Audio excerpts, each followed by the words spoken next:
Alright, good afternoon guys. It's Juanata. Woo! It's another new week.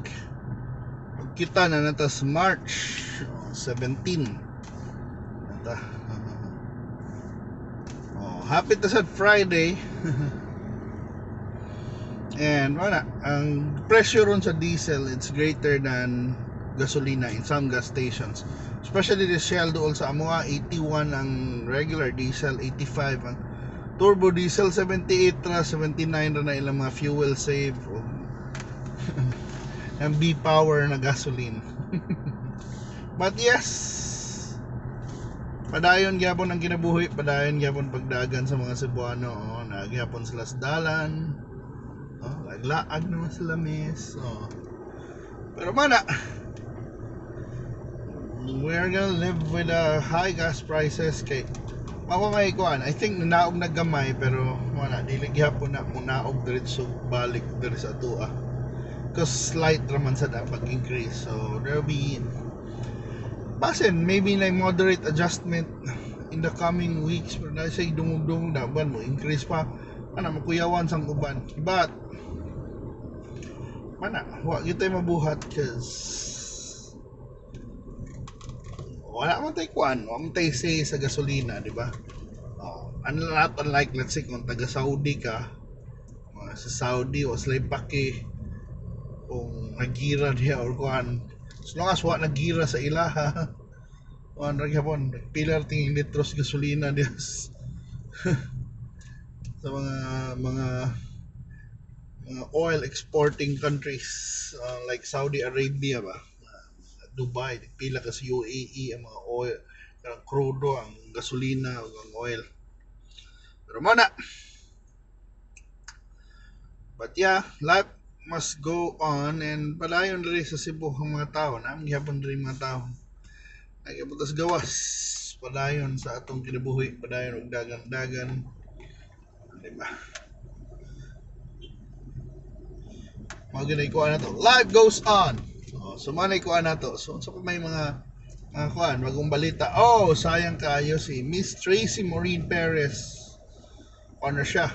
So just top 13 sa Miss World, pero wala siya na sa top 5 baka ng final 5, wala siya na appeal. So nidawag ang Miss Poland and Miss USA then Ivory Coast. Diba? Pero sige lang. It was a good kuan. Good job pa rin Tracy.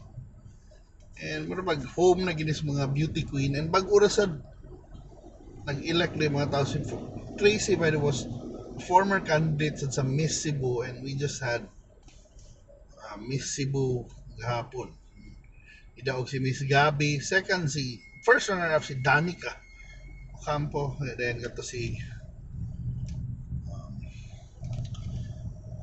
Monsanto ang second runner-up. Pero mana natin mga bagong Miss Cebu titleists after pila ka years.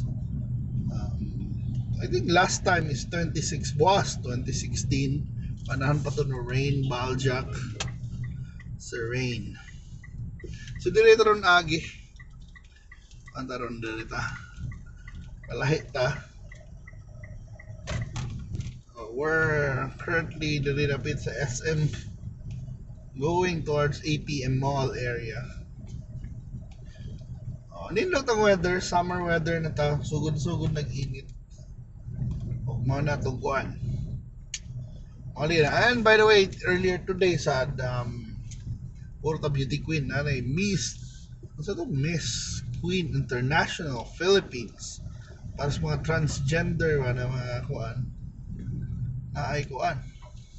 Pageant, yung representative sa Pilipinas, ang nidaog sa Pilipinas is si Buana, si Fuchsia Ann Ravenna. Si Fuchsia is kuan lang si Fuchsia, she will be competing in Thailand, and nag-hope ang atong LGBTQ na IA++ community na of course she'll bring home the crown, third Miss Queen International Philippines international Oh, kuan sa na ang pressure sa niya. Daghan sa kay mga cool kina alumni diha sa Miss Queen International silang kuan pa na panahon mga sila mga Jessie Labares na kuan Jess Labares kuya kaya grabe ang kuan ba pageant season na sa Pilipinas dahil so nasa tayo mga bawa na Miss Universe Philippines na bago and there are Cebuanos competing in a Miss Universe Philippines pageant, di ba? Daghan kayo taga Cebu kay um, from Mandaue, Cebu City, Cebu Province, daghan kayo na representing where and si Lou Dominic Picson ni Daga ni Apil ana. So it's a challenging one. Cebu naging pressure sa if you're carrying Cebuana ka because Cebu is sort of in a sort of natay winning streak. Di ba na from winning si Kuan Miss Universe Philippines is from Cebu si Beatrice Luigi Gomez. Then the Miss World Philippines was 2021 was Tracy Maureen Perez. Manapag-urang kuan si and finally mo ni atong kuan sa daghan gyud kay mga Cebuana. So mga resulta nas mga kadaghan-daghang pageant diri sa Cebu.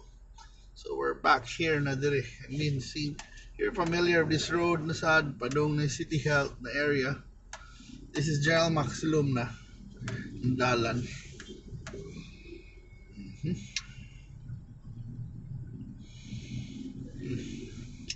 So mala traffic lang ni dire kay ganawa daghan gyud pog tao, daghan gyud pog kuan.